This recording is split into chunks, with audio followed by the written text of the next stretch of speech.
The morning Edith Hawthorne rode into Caldwell, Kansas, the sky was the color of an old bruise, purple and yellow and mean at the edges, and every man on the main street stopped what he was doing just to watch her come. She was not beautiful in the way that made men comfortable. She was beautiful in the way that made them nervous, the kind of woman whose dark eyes suggested she had already calculated exactly how much trouble you were worth and found the number wanting. She sat her horse like she had been born in the saddle, which was close enough to the truth that it barely mattered. Her brown hair was pinned back with more efficiency than elegance, and the Winchester rifle across her saddlebag was not decorative. She was 26 years old, and she had already buried a husband, fought off a bank claim on her father's land, and ridden 300 miles across the Oklahoma Territory alone without asking anyone for a single thing. The year was 1882, and Caldwell was the kind of town that ate soft people alive. Edith was counting on that. She needed work. Not the kind of work women were expected to take in a place like this. The laundry, the cooking, the careful smiling at men who paid for the privilege of her patience. She needed the kind of work that paid enough to save the Hawthorne Ranch outside of Meade, 60 miles west, where her younger brother Henry was currently doing his level best to keep 40 head of cattle alive and the roof from caving in. She needed a steady income, and she needed it fast, because the bank in Meade had given them until the 1st of October to pay what they owed, and it was already the 15th of July.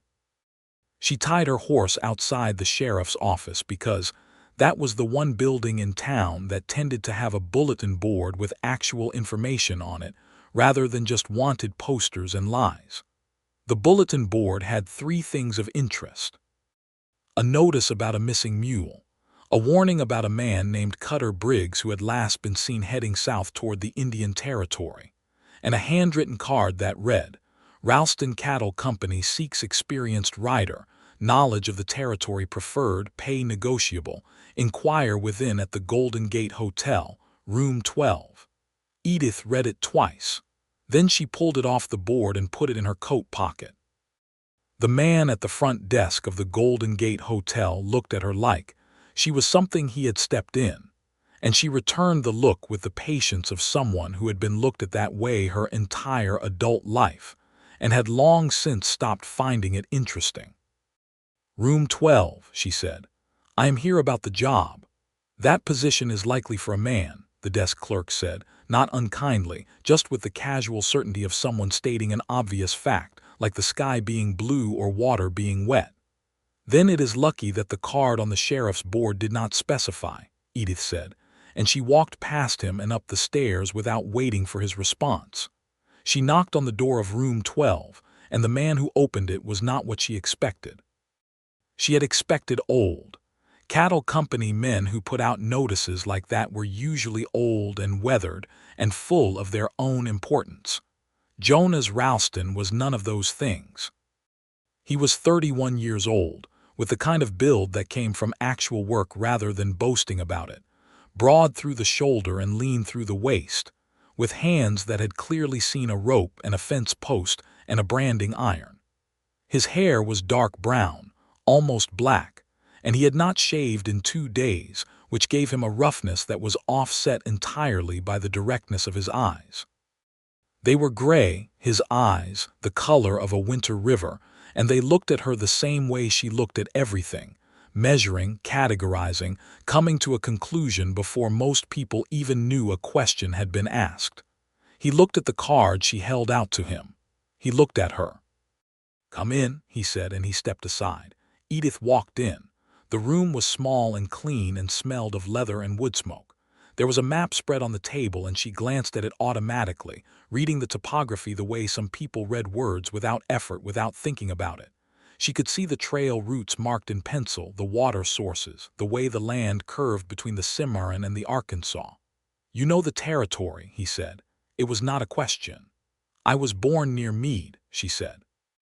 "I have ridden this land since I could sit a horse.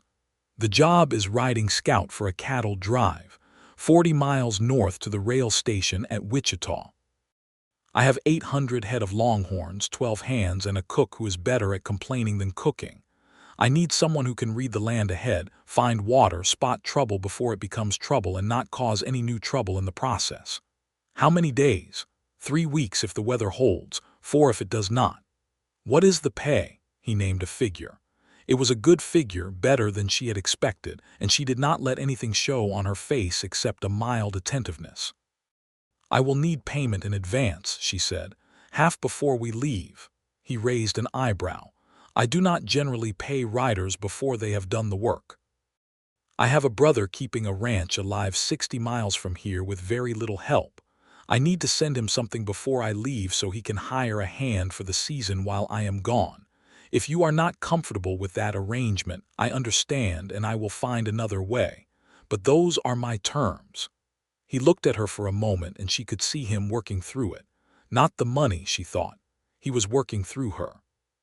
Trying to figure out what she was made of, whether the confidence in her voice was real or borrowed. You have done this kind of work before? He asked. I scouted for a sheep drive through the Oklahoma Territory in 1879. Before that, I rode fence lines for the Beaumont operation outside of Dodge City for 2 years. Before that, I watched my father run cattle on this same range for 15 years, and I went with him. She paused. I am not soft, she said.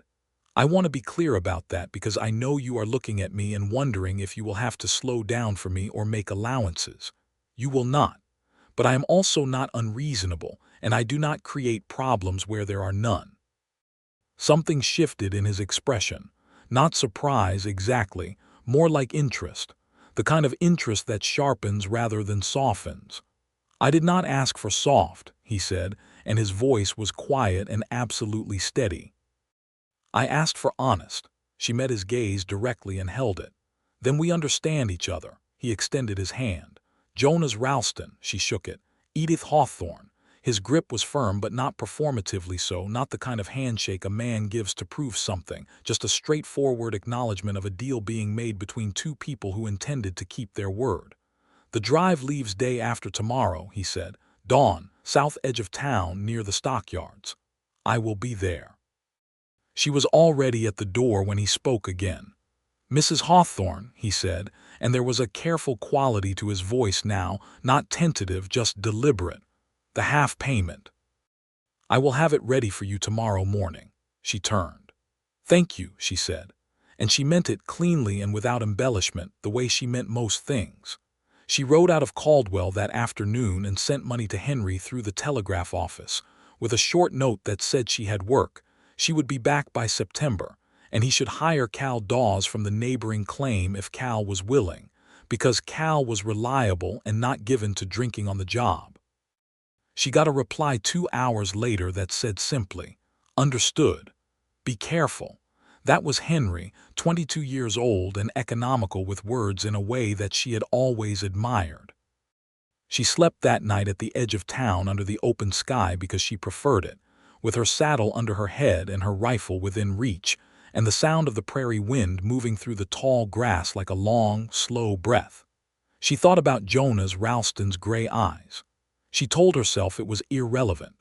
The drive assembled at dawn 2 days later, and Edith arrived first, which was the way she preferred it. She liked to have a sense of a situation before the situation knew she was in it. She watched the hands come in, one by one, and she catalogued them the way she always did, looking for the ones who would be trouble, looking for the ones who would be solid, looking for the 1 or 2 who might fall somewhere uselessly in between. There were 12 of them, as Jonas had said. Most were ordinary men, ordinary in the good way, competent and undemonstrative and there for the paycheck.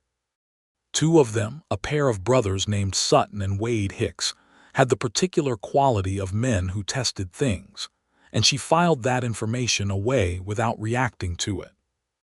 Jonas arrived at 5:15, leading his horse and carrying 2 cups of coffee, and he handed one to her without asking if she wanted it, which she appreciated because she did want it, and the directness of the gesture saved them both from the performance of politeness.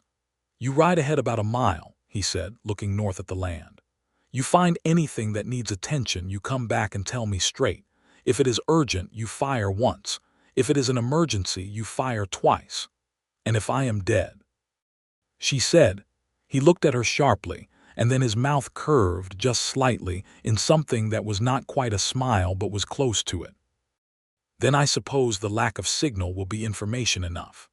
I appreciate the practicality, she said. The longhorns were brought in from the holding pens at first light, and the noise and the dust and the organized chaos of it was something Edith had always found oddly beautiful.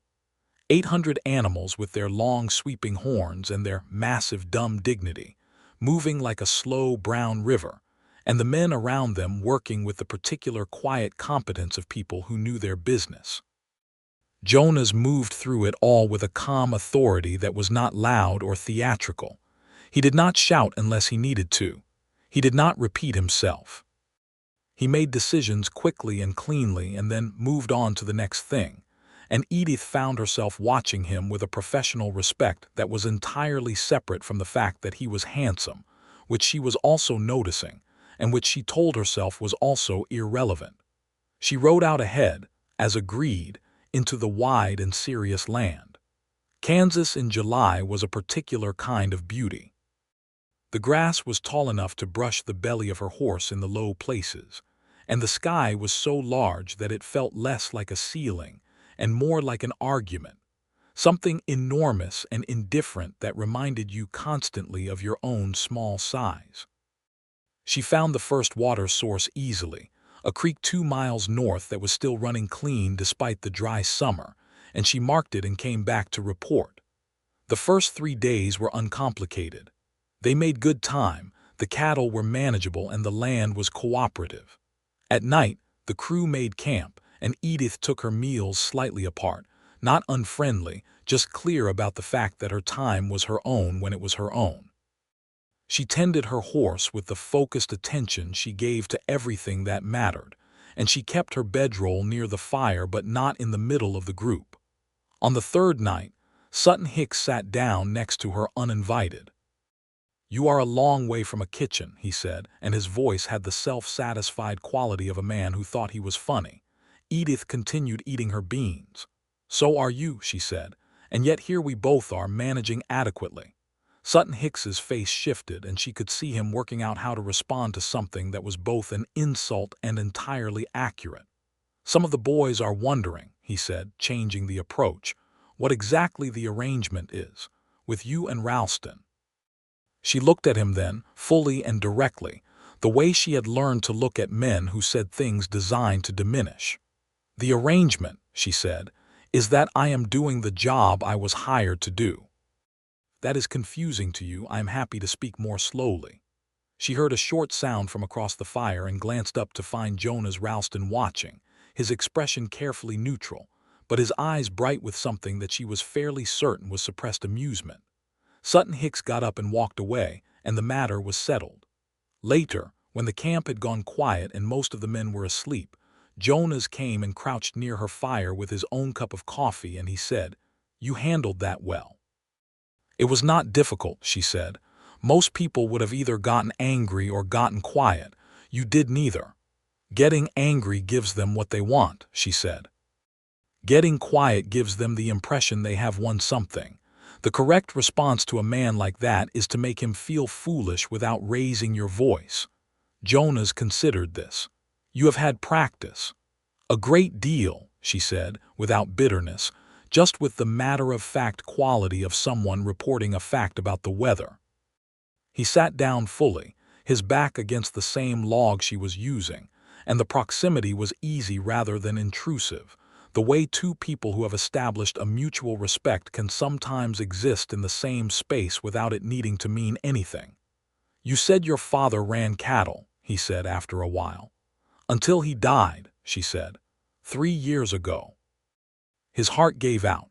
He was not old, just worked hard his whole life, and the land kept more than it gave. She paused. He loved it anyway. That was the thing about him. He knew what the land cost, and he paid it without complaint. "My father was the same," Jonas said, and his voice changed in a way that she recognized, the particular shift that happened when someone spoke about the dead, the way a person automatically adjusted to the weight of absence. "He started the Ralston operation in Texas. Longview down in the eastern part. When the cattle market started pulling north, He followed them. He died on a drive not unlike this one, but in worse country, down in the Llano Estacado when his horse spooked and threw him. He was 53. "I am sorry," she said, and she meant it with the same cleanliness that she meant everything. "He would have liked this drive," Jonas said, looking north toward the dark shape of the land. "He always said the Kansas grass was the best grass for growing cattle, that a longhorn on Kansas grass was a different animal than a longhorn on Texas brush." "He was right," Edith said. "The grass here has a sweetness to it in the summer months that you do not find further south." They sat in the comfortable quiet of two people who are not afraid of silence, and the fire burned low, and the stars above the Kansas prairie were extraordinary, thick and cold and very far away. On the 5th day, the trouble found them. It came in the form of a dry creek bed where there should have been water.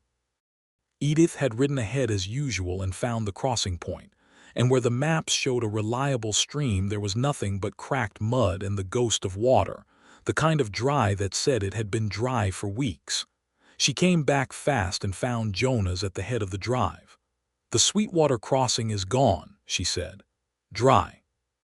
The cattle are going to need water within 4 hours in this heat, and the next source I know of is 5 miles east through rougher country." Jonas did not ask her if she was sure. She noted that and filed it beside everything else she was noting about him. 5 miles east," he said. "Show me on the map." She showed him. He looked at it, asked 2 precise questions about the terrain, and made the call. He turned the drive east, which meant time and extra miles, and a harder path through land that was less forgiving. But the cattle needed water, and there was no use arguing with that. The 5 miles took them through a rocky stretch where 2 steers were stubborn enough to require extra attention, and the sun was at its worst height when they finally smelled the water and the herd began to move with the particular eager energy of animals who know what they need. The creek was good, clear and cold, and fed from further east, and the cattle drank for a long time while the men sat their horses and watched. Jonas rode up beside her. "Good call," he said. "It was the only call," she said. "That is what makes it a good one," he said. She looked at him sidelong and found him looking at her with that directness that she had already come to recognize as simply the way he moved through the world, forward and clear-eyed, and without a great deal of noise. She felt something she had not felt in a very long time. She identified it with the same precision she identified everything, because she was not a woman who permitted herself fuzzy thinking about her own interior life, and what she identified it as was this: the particular warmth of being seen by someone who did not need you to be different than you were. She turned her horse and went to check the far bank for firm footing, because that was the practical thing to do, and she was a practical woman. On the 7th day, they had a problem of a different kind. The Hicks brothers, Sutton and Wade, decided in their collective wisdom that a shortcut through the northeast corner of a homestead they were passing was a better route than the established trail. They had moved a section of the herd without authorization, and by the time anyone noticed, a farmer named Ira Skall was standing in his cornfield with a shotgun, watching 40 longhorns eat his crop. Edith was the first one there. She held her horse steady between Skall and the cattle and kept her voice even and her hands visible. "Mr. Skall," she said, because she could see his name painted on the fence post at the edge of his property, "I am very sorry about this. These animals were redirected by 2 of our hands without permission. We are going to get them out of your field right now, and Mr. Ralston will make this right by you." Skall was a big man with the particular tension of someone who had worked very hard for something and was watching it be carelessly destroyed. "Make it right," he said. "That corn is not something I can replant. It is mid-season. That is my winter feed." "I understand," she said. "And I am not going to tell you that a dollar figure makes that acceptable, because it does not. But we will compensate you fairly, and the men responsible will answer for it." She could hear Jonas arriving behind her, and she turned slightly to acknowledge him while keeping her attention mostly on Skall, because Skall was the one with the shotgun and the legitimate grievance. Jonas took one look at the situation and immediately dismounted and took his hat off, which was the kind of instinctive gesture that told Edith more about him than an hour of conversation would have. "Mr. Skull," Jonas said, "this is my operation, and what happened here is my responsibility. I want to hear your assessment of the damage." Skull looked at him, looked at Edith, put the shotgun down, though he kept his hand near it. The negotiation that followed was thorough and fair on both sides, and at the end of it Jonas paid Skull considerably more than he had to, and Skull shook his hand, and the Hicks brothers were brought up to account for themselves in front of the whole camp that evening. Jonas did not shout. He did not need to. He spoke in a level voice about responsibility, and about the fact that a cattle drive moved through someone's land, and that the people who owned that land had rights that were not negotiable, and that any man who worked for him who could not understand that could find work elsewhere. Sutton Hicks started to say something defensive, and Jonas looked at him with those gray eyes and said, "I did not ask for your excuses. I asked for your attention. There is a difference." Edith watched this from outside the circle of firelight and thought about her own father, who had managed men with a similar economy, and she felt something tighten in her chest that she chose not to examine too carefully. After she found herself walking near the creek with Jonas, not intentionally, they had simply both ended up there, and they stood for a while watching the water move. "You could have fired them," she said. "I considered it," he said, "but they are not bad men. They are careless men, and careless men can sometimes learn better, which bad men cannot. We are 2 weeks from Wichita, and I cannot afford to be short-handed." He paused. "Also, I did not want to punish Skull twice by making a scene on his land." She considered that. It was a sound argument, and also it was the kind of argument that required you to think about other people's experience first, which was not something she had found to be universally common in cattle operation managers. "That was well done," she said. "You set it up well," he said. "Getting between Skull and the cattle, keeping him talking. If you had not been there first, that situation could have gone sideways very fast." She shrugged slightly. "He had a legitimate grievance." "Yes," Jonas said, "and most men in that situation lead with their anger rather than their legitimacy. You acknowledged the legitimacy first." She looked at him. "So did you." "I watched you do it first," he admitted, with the kind of directness that functioned almost like vulnerability, the honesty of a person who did not need to take credit that was not fully his. "I paid attention." The night was warm and very dark between the stars, and the creek ran steadily beside them, and Edith was acutely aware of how close he was standing, and how none of it felt wrong, which was itself a strange thing, because most proximity felt like management to her, something to be tolerated or navigated, and this felt like neither. "Tell me about your brother," he said. She told him about Henry, about the way Henry had their father's stubbornness without his patience, about how Henry had stayed on the land when Edith's brief marriage had taken her away, and how Henry had been the one to write to her after the marriage ended, after her husband Thomas had died of a fever in the 2nd year, and tell her to come home, in that short economical way he had. She told him about the debt on the land, about the bank, about the deadline in October, and she told it straight, without self-pity, because it was simply the situation, and self-pity did not change situations. Jonas listened in the way that good listeners do, not filling the spaces with reassurances, not rushing ahead to solutions before she had finished, just attending. "You said your husband died," he said when she had finished. His voice was careful, not prying, just acknowledging what had been said. "Thomas," she said. "We were married 2 years. He was a good man and he worked hard, and the fever took him in the spring of 1880. I was 24. She paused. "I do not talk about it with grief when I say it now. I did grieve. I grieved very hard for about a year. But grief has a season, and then it ends, and then you just carry the fact of a person, lighter than the grief but permanent." "That is a very honest way to describe it," he said. "I try to be honest," she said. "It is less work than the alternative." He smiled then, a real smile, and it changed his face in a way that was almost startling, opened something in it that the habitual composure kept contained. "My mother was the same," he said. "She said dishonesty was a form of laziness because eventually you have to remember all the things you said that were not true, and she never had time for that." "Smart woman," Edith said. "The smartest I knew," he said, "until relatively recently." The statement sat between them, and she knew what it meant and she let it sit there, not refusing it but not reaching for it either, because she was a careful woman, and she knew the difference between something true and something premature. They walked back to camp in a comfortable quiet, and she slept better that night than she had in a long while. The following 10 days on the drive were a particular kind of education. She learned that Jonas Ralston woke before anyone else and made the first pot of coffee himself, which he had been doing since the drive started, and she had initially assumed was a practical necessity but came to understand was a preference, a quiet time in the morning that he needed before the day began. She found this deeply comprehensible because she had the same preference, and she began timing her own early mornings to coincide with his.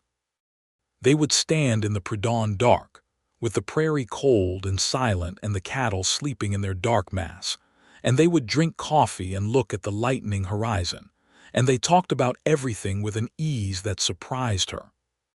They talked about cattle and weather and the politics of the range, about the railroads and how they had changed everything and kept changing it, about the homesteaders pushing west and what that meant for open grazing, about whether Caldwell would last or whether Wichita would pull everything north. They talked about books, because Jonas read seriously and had brought 3 with him in his saddlebag, and Edith had one that she had read twice, a collection of natural philosophy that had been her father's, and they argued about ideas with the pleasure of 2 people who had not had that kind of argument in a while. She learned that he was from Longview by birth, that he had 2 sisters in Texas who he wrote to regularly, and who he spoke about with the particular warmth of someone who had been raised in a family that was genuinely kind to each other. She learned that he had built the Ralston Cattle Company from what his father had left him, which was not a great deal, and that he had done it through exactly the qualities she was watching him demonstrate daily: clear-headedness, consistency, and the willingness to do hard work alongside the men he employed rather than above them. She also learned, more slowly and with more resistance on her part, that he was watching her in return. She noticed it because she was a noticing kind of woman, the way his eyes found her when the camp was together, the way he listened when she spoke, not politely but with actual attention, the kind that stored what you said and referenced it later. The way he had begun, without any announcement, to position himself near her in situations where there was any element of uncertainty, not to protect her, not in the way a man protects something fragile, but in the way 2 people who trust each other instinctively move toward each other when the terrain is uncertain. On the 12th day, a storm came up from the southwest with very little warning. Kansas summer storms were a different species than storms elsewhere. They came fast and they meant business, and this one had the particular green-yellow edge to the sky that meant serious wind and possibly worse. Edith spotted it from her position riding ahead and turned her horse and came back at a flat run. "Storm coming," she said to Jonas, pulling up beside him. "Southwest, maybe 20 minutes. It looks like a bad one." He looked at the sky, read what she had read in it, and immediately began calling orders. The drive needed to be settled before the cattle spooked, and spooked longhorns in a Kansas storm were a genuine danger. The hands moved fast, and Edith rode the edge of the herd with 2 of the steadier men, working to bunch the cattle and keep them calm while the sky turned the color of old copper, and the wind picked up with a low, purposeful sound. The storm hit hard. It was not a tornado, but it was the violent, aggressive thunderstorm that was Kansas's regular reminder of who was actually in charge of things. The lightning was close and the thunder immediate, and the rain came horizontal and cold despite the summer heat, And for 20 minutes it was just noise and wet, and the hard work of keeping 800 animals from doing something catastrophic. When it passed, as Kansas storms do with sudden total absence, the landscape was wet and steaming, and the cattle were accounted for and none of the men were hurt. Edith pushed her soaked hair out of her face and looked around to get a count, and Jonas appeared beside her and did the same thing, counting heads, and when they were both satisfied that everything was intact, he looked at her and she looked at him, and something passed between them that was wordless and entirely clear. "Good work," he said. "Everyone did well," she said. "You called it with enough time," he said. "That made the difference." She looked away because looking at him was becoming something she had to manage rather than something that simply happened, and she was not accustomed to managing things like that about herself. That night, her coat had not dried, and she was cold in a way that the camp fire was not quite reaching, and Jonas appeared beside her fire with an extra blanket that he laid over her saddlebag without comment, without making it a thing, just one practical human being attending to the practical need of another. She looked at the blanket, she looked at him. He had already started to walk away. "Jonas," she said. He stopped and turned. She had intended to say something precise and calibrated. Instead she said, "Thank you for not making me argue for my place on this drive. At the beginning when I came to your room, you could have made it harder." He came back to where she was, and he stood for a moment and then sat down by her fire, and his expression was the thoughtful one she had begun to be able to read. "I was a boy when a woman named Rosa Gutierrez taught me to read a map," he said.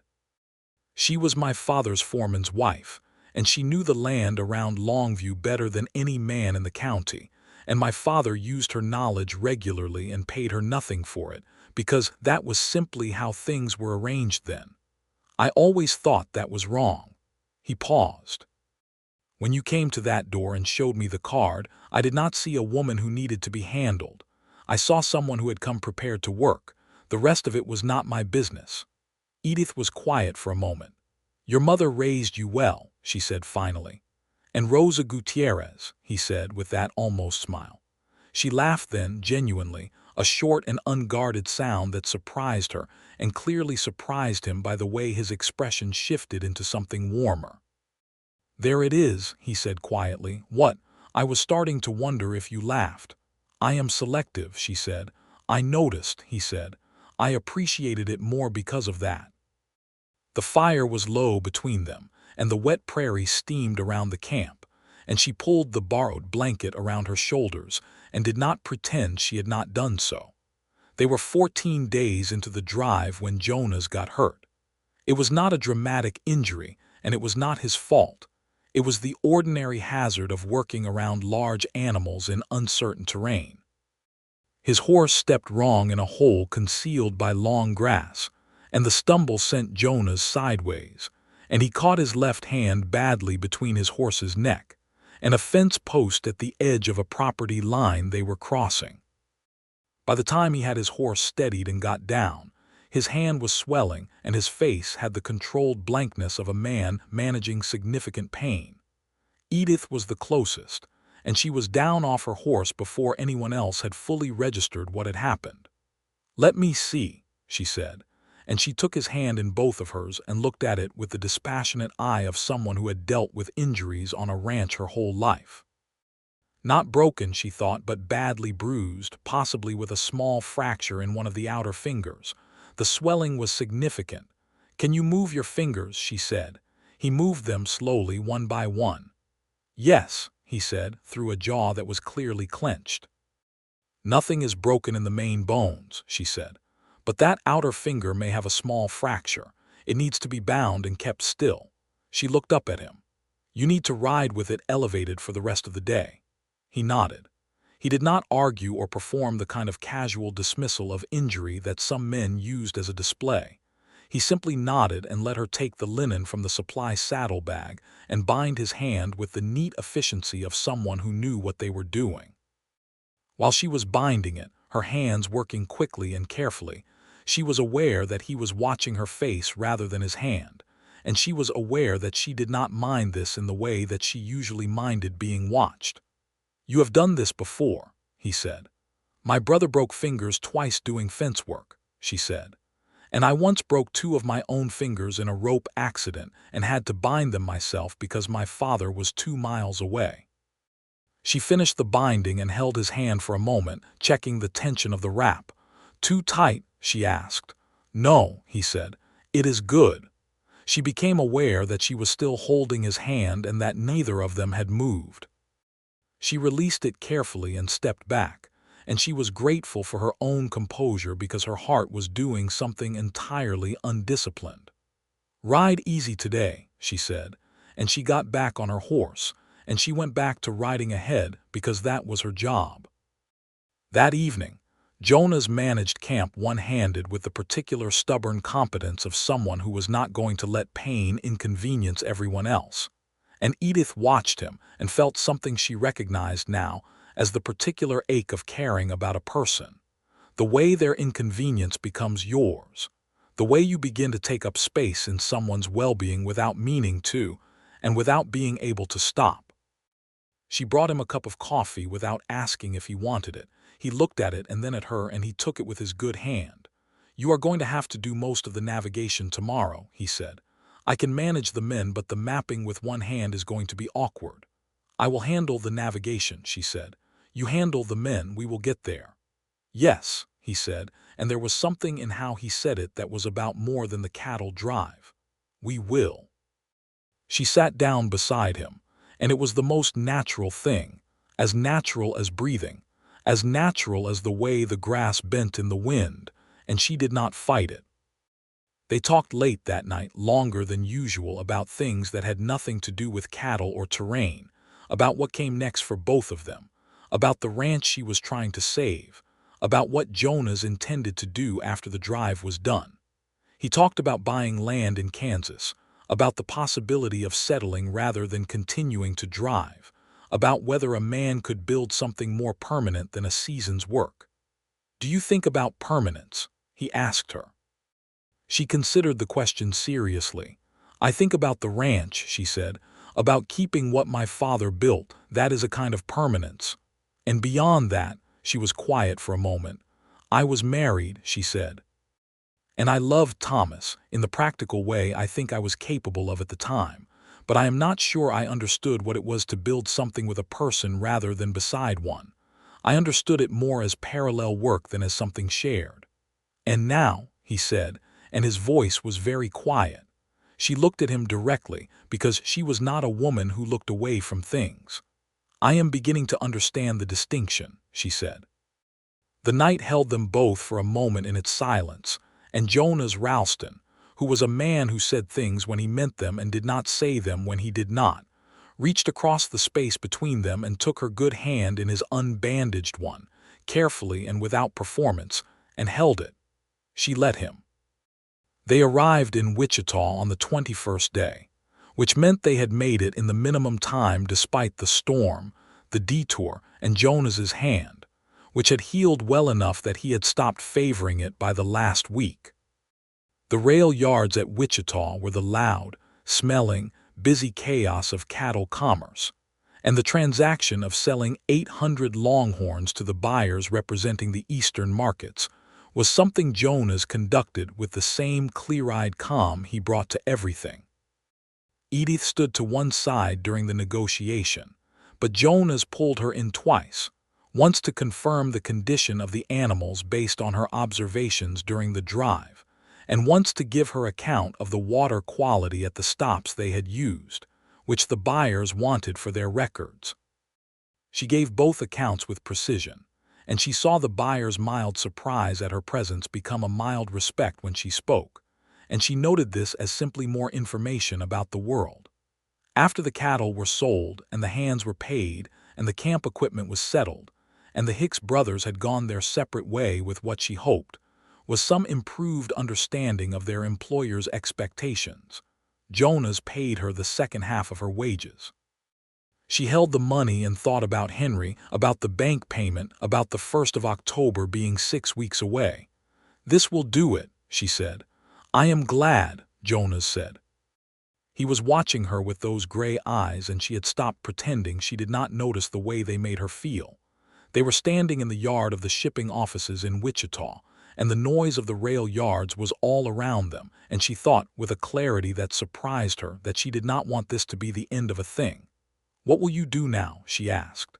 "I have some business in town for 2 or 3 days," he said, "and then I was thinking of riding south." "South," she said. "There is a ranch outside Meade I thought I might take a look at," he said. "A man told me the country there is good for cattle, good grass."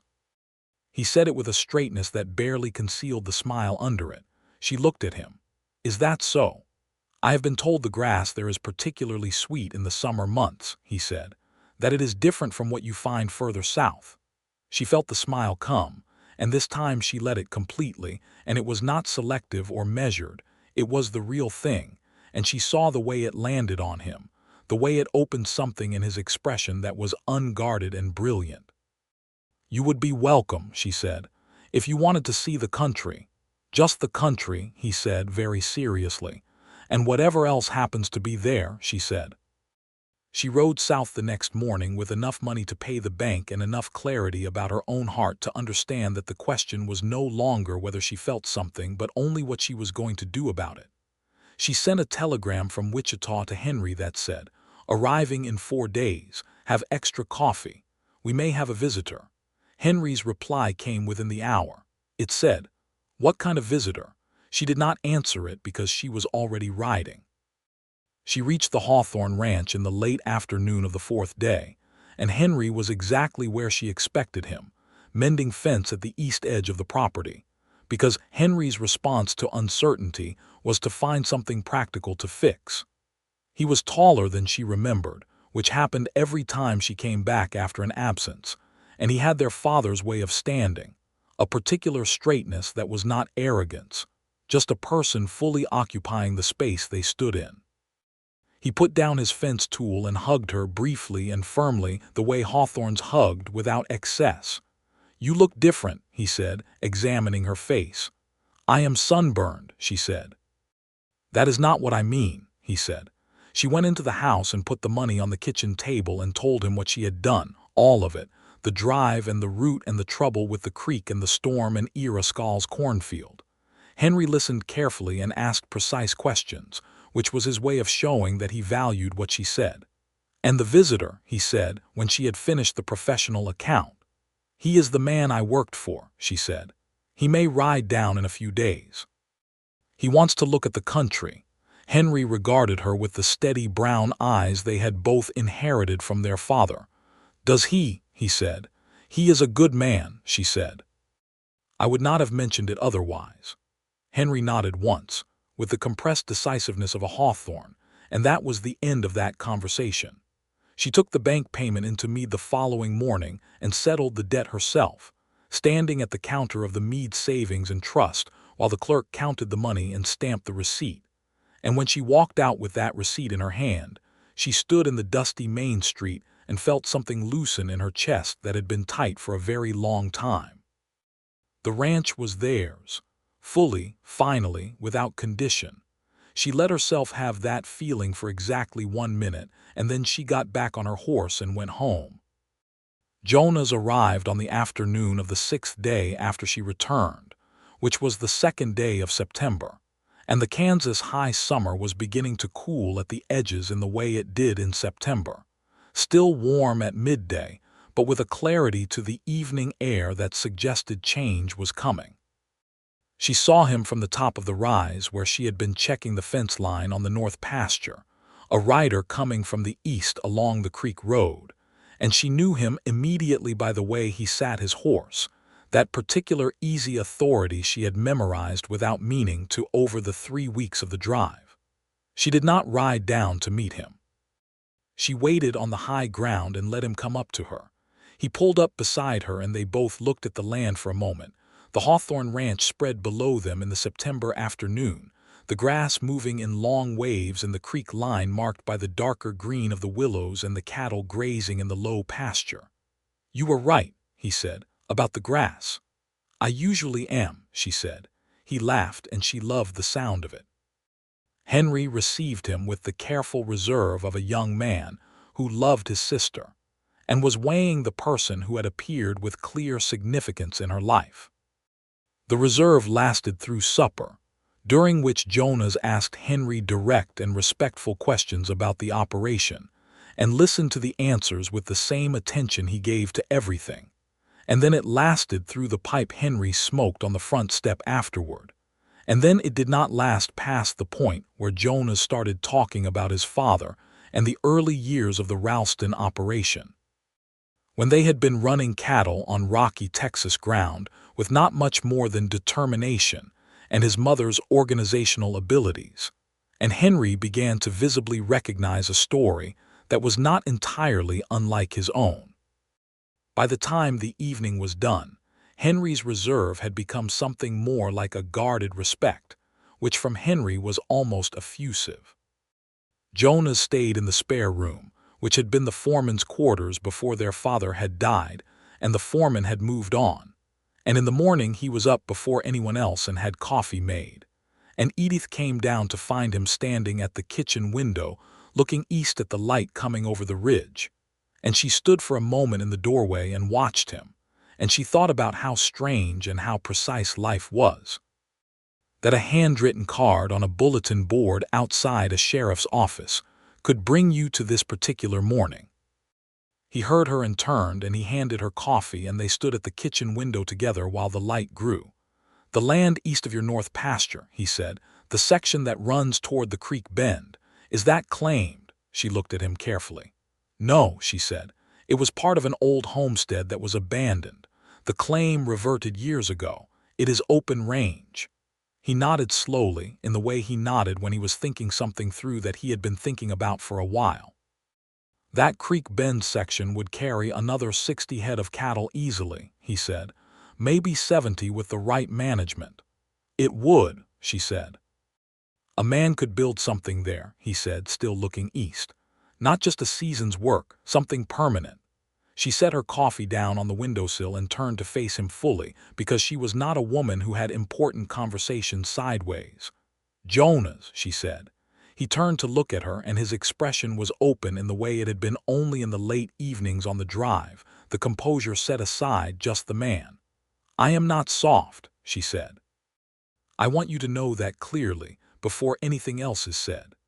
I will not be managed or handled or made smaller to fit someone's idea of what a woman should be in a house or on a ranch.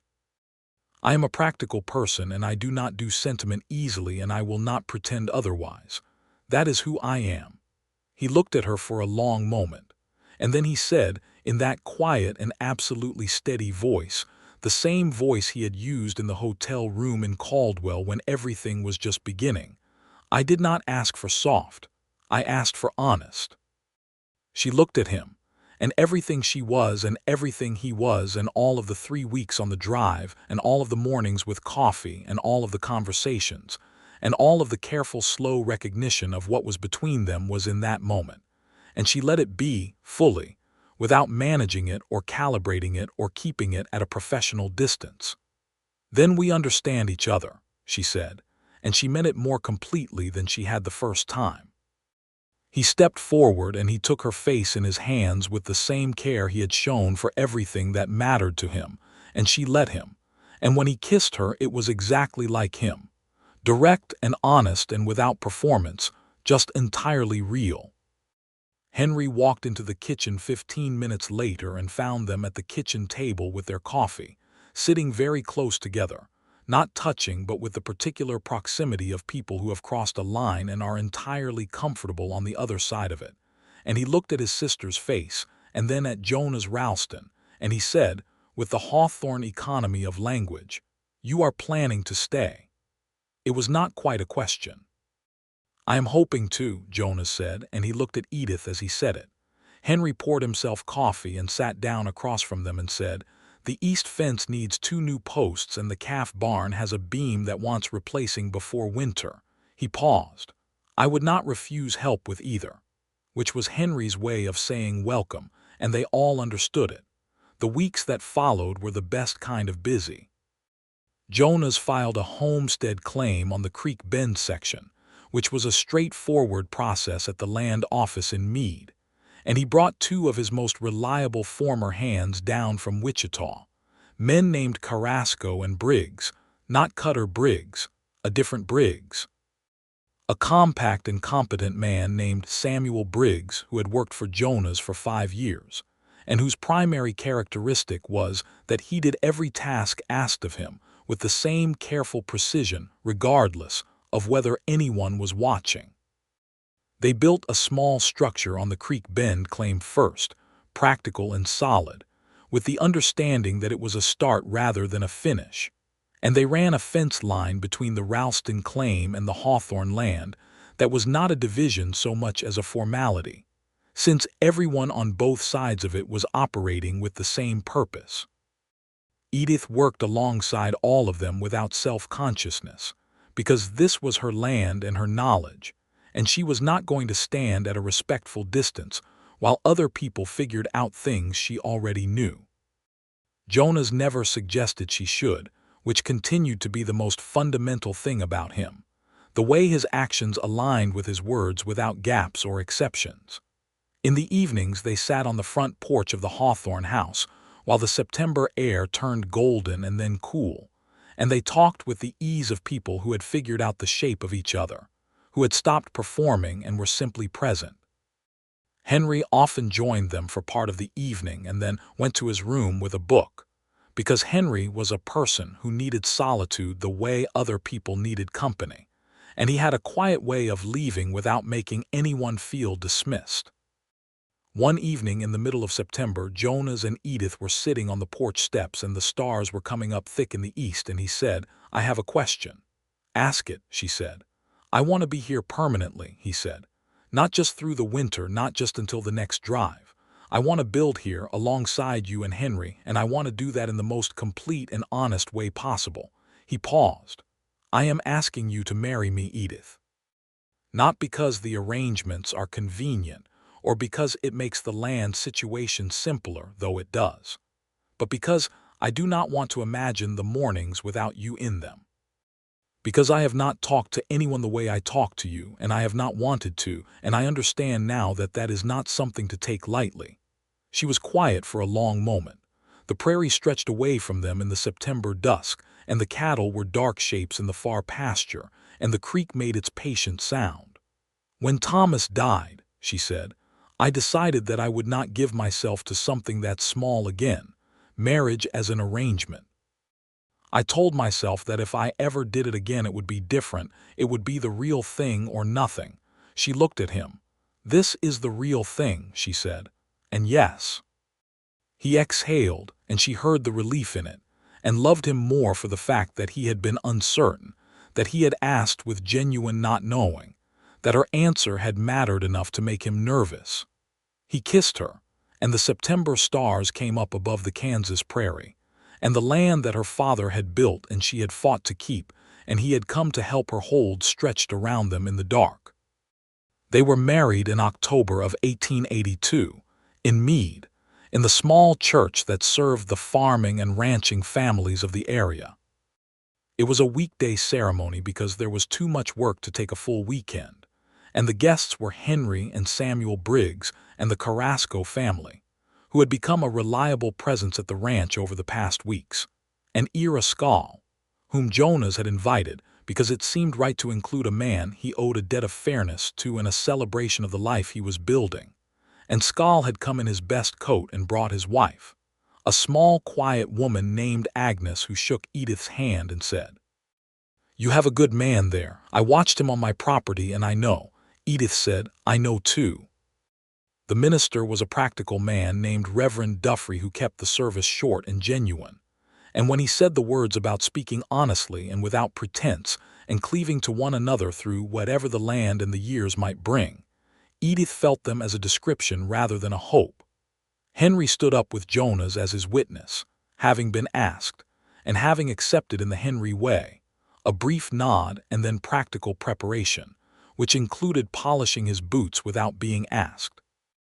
After, there was a small supper at the Hawthorne house, which was going to become the Hawthorne Ralston house, or possibly just the Ralston house, a question that Edith had not fully resolved, and did not intend to resolve without thinking about it carefully, because names mattered and she was not ready to release hers entirely. Jonas solved it without being asked the following week when he painted the gate sign himself, standing on the fence rail with a brush and a tin of paint, and when she came out and saw what he had done she stood and read it twice. It said, Hawthorne and Ralston. He climbed down from the fence rail and stood beside her. "It is your name first," he said. "This was your family's land. That does not disappear because we built something together." She turned and put both arms around him and held on, and he held her back, and it was not a soft moment. It was a true one which was better. The winter of 1882 to 1883 was hard in the way Kansas winters were hard, cold and long, and with a particular gray insistence. But the ranch was solid and well provisioned, and the cattle came through in good condition, which was the primary measure of a successful winter's work. Henry proved himself over that winter to be exactly the rancher their father had been, minus the heart trouble that had taken their father too young, with the same instinct for the land and the same steady refusal to panic when things went wrong. Jonas and Henry developed the particular friendship of men who work alongside each other in difficult conditions and find that they can trust what they find there, not demonstrative, not conversational in any great depth, just solid, the way a good fence post is solid, something you lean against without thinking about it because you know it will hold. Edith, through the winter, was happy. She turned the word over carefully in her own mind, the way she turned all significant things, and she found it accurate, not soft, not uncomplicated. She still had opinions, strong and numerous, and she still argued them without hesitation, and Jonas argued back with the same directness, and it was one of the finest things about the life they were building, that neither of them required agreement, only honesty. She was still the person who had ridden into Caldwell on a bruised sky morning with a Winchester across her saddlebag and a deadline in her head.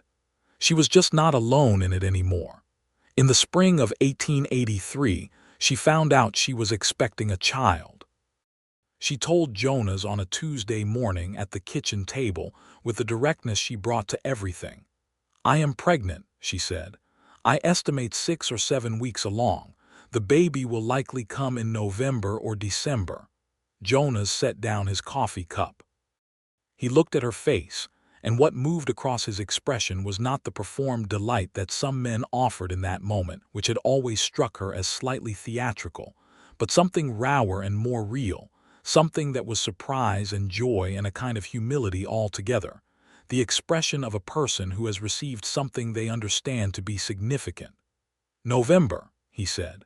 "Approximately," she said. "Women's bodies are not calendars." He came around the table and he held her carefully and completely, and she put her head against his shoulder and felt the steadiness of him, the reliable, honest, practical steadiness that was his particular form of love. "Are you well?" he asked. "I am well," she said. "I am not fragile. I will need to modify some of the heavier work as the months go on, but I am not going to stop working because I am pregnant. Women have ranched through pregnancies since ranching existed." "I know," he said. "I just want to be clear," she said. "Edith," he said, with a warmth that held her name like something valued, "you do not have to be clear. I already know who you are." She let herself be held for a full minute, which was longer than she usually allowed for things that were not strictly purposeful. Henry's response to the news, delivered that evening at supper, was a long pause and then, "We will need to think about the spare room," which was Henry's way of saying that the child was welcome, and he was already thinking about the practical accommodations of its arrival, which was the most loving thing Henry Hawthorne knew how to say. The pregnancy was straightforward, and Edith bore it with the same practical competence she brought to everything. Neither dramatizing it nor pretending it was nothing, simply working within its changing requirements as they changed. She rode until she could not do so comfortably, and then she drove the wagon, and then she did the work that could be done from a standing or sitting position, and she organized the herd records and the supply accounting with an efficiency that Jonas said was the best thing that had ever happened to the Ralston operations books. Their son was born on the 14th of December, 1883, in the bedroom of the Hawthorne and Ralston house, with the help of a midwife named Clara who served the families west of Mead, and who was businesslike and competent in a way that Edith deeply appreciated. Henry paced the kitchen for 2 hours and wore a groove in the floorboards that was visible for years afterward. Jonas stayed near but was required by Clara's firm management to stay out of the room, which he did, positioned in the hallway as close as permitted, listening. When Clara brought him in and put his son in his arms, Jonas stood very still for a long moment, looking at the small red face and the extraordinary fact of a new person who had not existed yesterday. Edith watched him from the bed, tired and clean and entirely certain. "He looks like a Hawthorne," she said. Jonas looked up at her and smiled his real smile, the open one that changed his face completely. "He looks like a miracle," he said, which was the most sentimental thing she had ever heard him say, and she loved him for it. They named him William for Jonas's father, with James as a middle name for Edith's father. William James Ralston. Henry said, when he was allowed in to see the child, "Hello, William," with the formal gravity of someone greeting a new person of equal status, which Edith thought was the perfect way to be introduced to the world. The years that followed were full in the way that good lives are full, not without difficulty, because difficulty was simply a feature of the landscape like the creek and the grass and the winter wind, but full of things that mattered. The Hawthorne and Ralston operation grew steadily, not recklessly, through the mid-1880s as Jonas and Henry applied the particular complementary skills they had developed alongside each other. Henry's deep knowledge of the local land, and whether combined with Jonas's experience in cattle markets and drives, made them effective in a way that neither would have been alone. Samuel Briggs bought a small piece of land adjoining theirs to the east and became a neighbor in the formal sense, while remaining connected to the operation in the working sense. And the Carrascos, Miguel and his wife Dolores and their 3 children, became part of the wider community of the Hawthorne and Ralston spread in the organic way that families do in open country, where proximity creates relationship and relationship creates its own kind of kinship. Edith rode again within a month of William's birth, first the gentle circuits she needed to regain her full strength, and then, steadily, the longer rides that were her particular form of thinking, the way she worked through problems and questions, and the ongoing business of being a person in the world. Jonas joined her sometimes, and they rode together over the land that was theirs and talked about what it was becoming, and other times she went alone, because a woman who had spent years learning to be sufficient in herself did not stop being so just because she had found a partner, and Jonas understood that in the bone-deep way he understood everything about her. William grew into a sturdy and curious child, who had his mother's directness and his father's steadiness, and his Uncle Henry's particular economy of expression, which was remarkable in a 3-year-old but increasingly recognizable. He followed Jonas on his morning rounds with the focused attention of a person learning everything, and he followed Edith into the kitchen and the pasture and the accounting books with the same attention, and Henry taught him, at 5, to name every plant that grew in the creek bottom, which was Henry's particular gift to the boy. In the spring of 1887, Edith found out she was expecting again.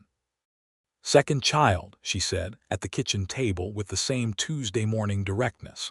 "November again, I think. My body is apparently committed to winter children." Jonas looked up from the ledger he was working in, and his expression was the same as it had been the first time, that raw and unperformed happiness, perhaps slightly more settled this time, the joy of a person who has been given something extraordinary once and is now being given it again. "How do you feel?" he said. "Well," she said. "Tired in the mornings, but that passes. Is there anything you need?" "I need you to check that section of south fence before the weather turns," she said, because I am not going to be comfortable doing it myself in another few months, and I would rather know it is solid." He smiled. "I will check the fence."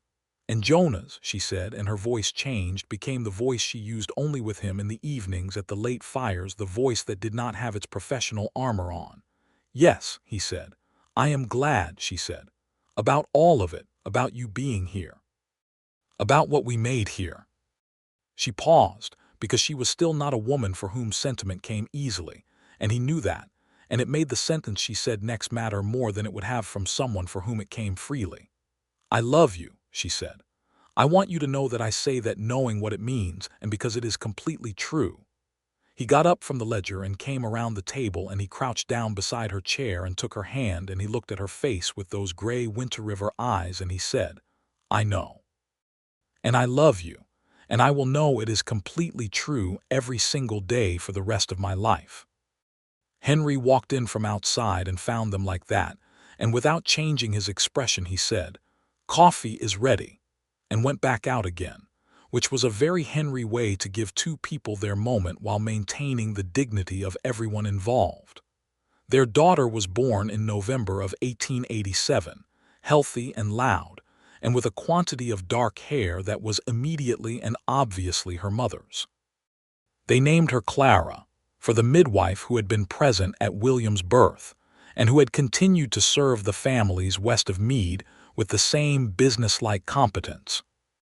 William, at 4 years old, regarded his sister with the grave and serious attention of someone who understood that he was meeting a permanent fact of his life, and he said, "She is small," with a neutrality that held exactly the same wonder his father's had on his own first day. "She will get bigger," Edith told him. He nodded. "I will teach her about the creek plants," he said, because that was what Henry had done for him, and he understood that this was how knowledge moved between people. The life at Hawthorne and Ralston in those years had the texture of something real and earned, the particular satisfaction of work that is meaningful and rest that is deserved and love that has been tested by actual life and found to be structural rather than decorative. The injustices of the wider world reached them, as they reached everyone. The Indian Territory to the south was under pressure that was both systematic and cruel, and Jonas and Edith talked about it, not with comfortable distance, but with the seriousness of people who understood that the land they stood on had its own history of displacement, that the range they were building on had been something different before it was what it was now, and that this was a fact to hold rather than dismiss. It did not have a simple resolution, that weight, but they held it with honesty, which was the only thing they knew how to do with hard truths. The cattle markets shifted through the late 1880s as the open-range era drew toward its close, as barbed wire changed the way land was used and railheads moved, and the massive free-range drives became less economical, and Jonas and Henry adapted, as ranchers who paid attention had to.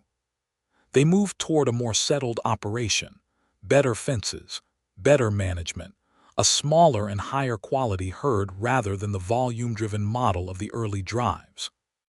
It was Jonas's market knowledge and Henry's land knowledge working together, and Edith ran the accounts and the records and was frequently the one who saw the shape of what was coming before it arrived, and said so clearly, which was received clearly, and the operation turned accordingly.